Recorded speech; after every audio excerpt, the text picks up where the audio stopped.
Our school, Michaelnagar Shikshaniketan, government-sponsored co-ed English medium higher secondary, has taken an excellent initiative in conducting online classes through YouTube channel.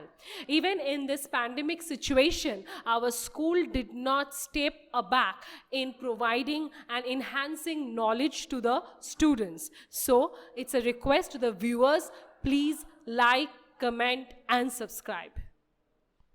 Good afternoon, evening or good morning as per the time you are watching this video. Today I am going to describe or explain lesson number 4 for class 10, My Own True Family by Ted Hughes. So I expect everybody to open your book to page 31, lesson 4, My Own True Family by Ted Hughes. Now, whether you call Ted Hughes or Ted Hughes, both the pronunciation can be done. He was one of the British English laureate who was awarded with many awards and prizes. Okay, he's a poet who is very much known for writing animal poetries. At the same time, poetries that have lots of imaginations as well as illusions. If we go through this poem, My Own True Family, here we also find that this poem is in a maximum way is based upon the imagination or a dream allegory, where the poet gives a message through his dream, gives a message to the poet. Or you can call this as a dream allegory. Now, one thing is that he is also one of the, we can call him a modern poet. He falls in the category of modern poets. He was alive till the year 1998, which is not so very far. Now, I will read the explanation of the poem, first reading of the poem, and then I will explain you part according to the line. Once I crept in an oak wood, I was looking for a stag. I met an old woman there, all nobly, stick and rag. She said, I have your secret here inside my little bag.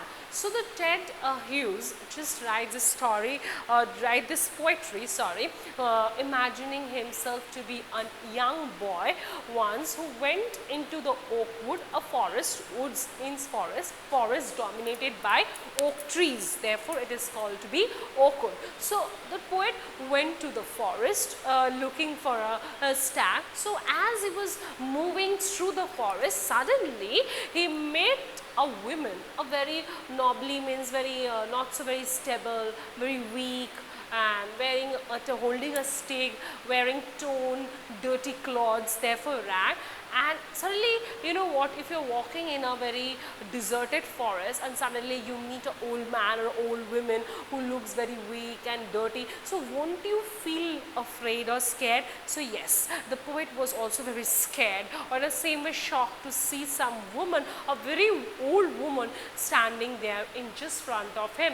And then as he was stunned or scared, he was not speaking anything. The woman itself said, I have she showed a bag and said, I have a secret, I have your secret inside my bag. Then she began to cackle and I began to quack. She opened up a little bag and I came twice awake, surrounded by a staring tribe and me tied to a stake. So what happened? As she said it, she started opening to the bag and she was making some weird bird-like sounds, some cackling sounds, and there is a line.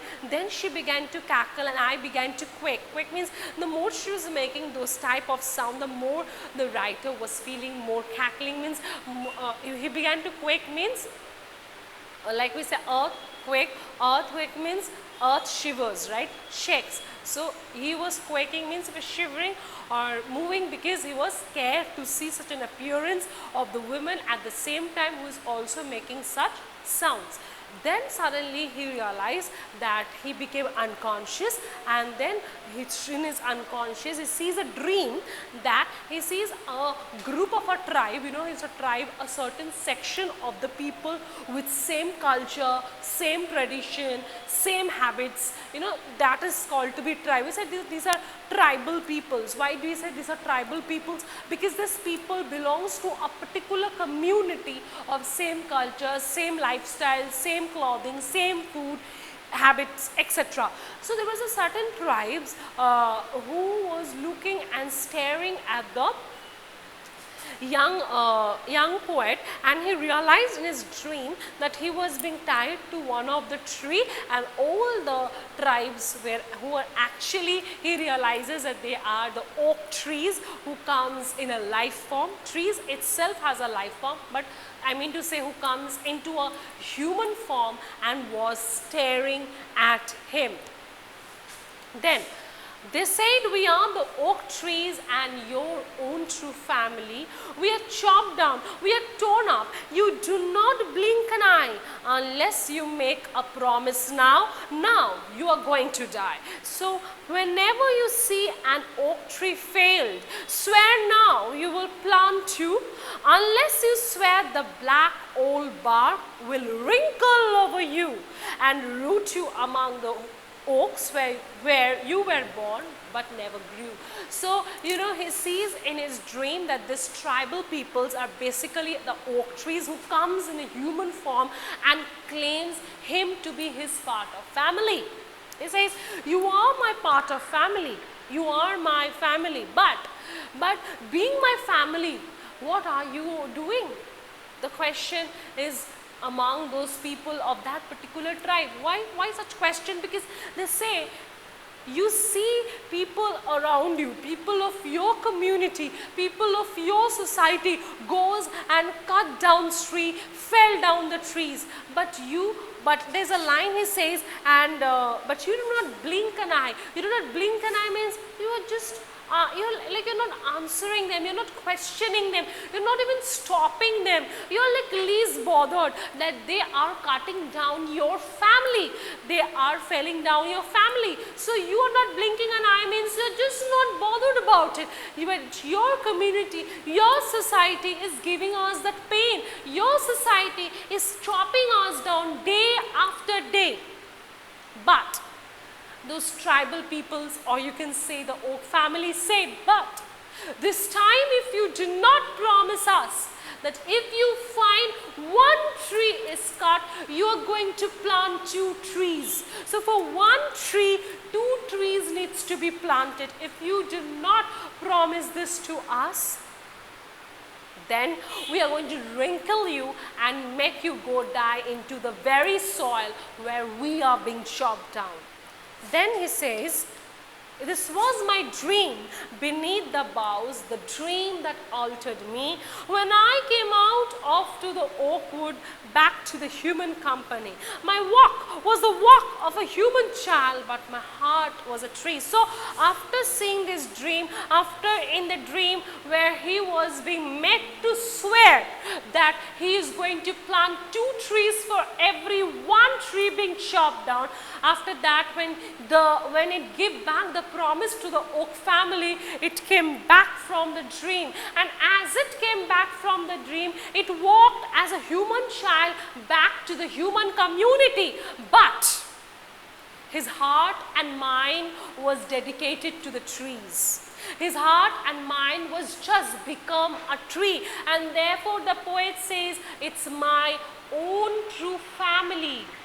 That means the poet wanted to say that we, each and every human being, should consider ourselves a family, a part for each and every tree around us, because tree also has a life in itself. It has a life in its own way. We have a life in our own way. If we are being pinched, if we are being cut, we feel the pain. In the same way, if a tree is being chopped down, the tree also feels the pain. So the poet wanted to make us understand that this greenery around us is just not an object of beauty, or it's not just an object with which we humans can satisfy our greedy purposes. They are also our own family. Like if any of our family member is being pinched, hurted, or being disrespected, the way we stand up for them, why not we do for them? Why don't we think for this greenery around us? That's why he says it's very important. Actually, through the dream, the poet gives us the message that deforestation will kill us. If our family is affected, we will be affected in some way or the other. So if deforestation is happening, we also should do afforestation.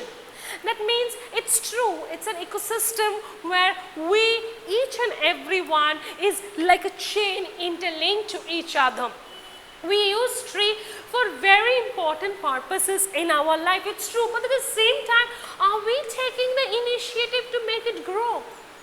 We are only using it so greedily that we are not realizing that this natural resource, if it gets extinct, we are also not going to exist on this Mother Earth. So each and every object in the ecosystem is very much important in our life, but we should use it, but we should use it according only to the amount we need and not greedily. And if you are using to the fullest, we should also have the assurity or assurance that we will also plant it or give it an extra back to the Mother Earth. So this is what poet says. If one tree is being felled, we should take the initiative to plant 2 more trees. So here the poet through this poem somewhere brings out the basic problem of the society, which is so quote unquote problem of deforestation, where we humans are causing this problem. At the same time, we humans only have the capacity of eradicating this problem by making it use according to our own purpose and also to plant it more and more. If one is felled, so it's our duty to plant 2 more trees. So with this, we come to the end of the explanation of this poem. Thank you. Subscribe. Click on the bell. Like, comment, share.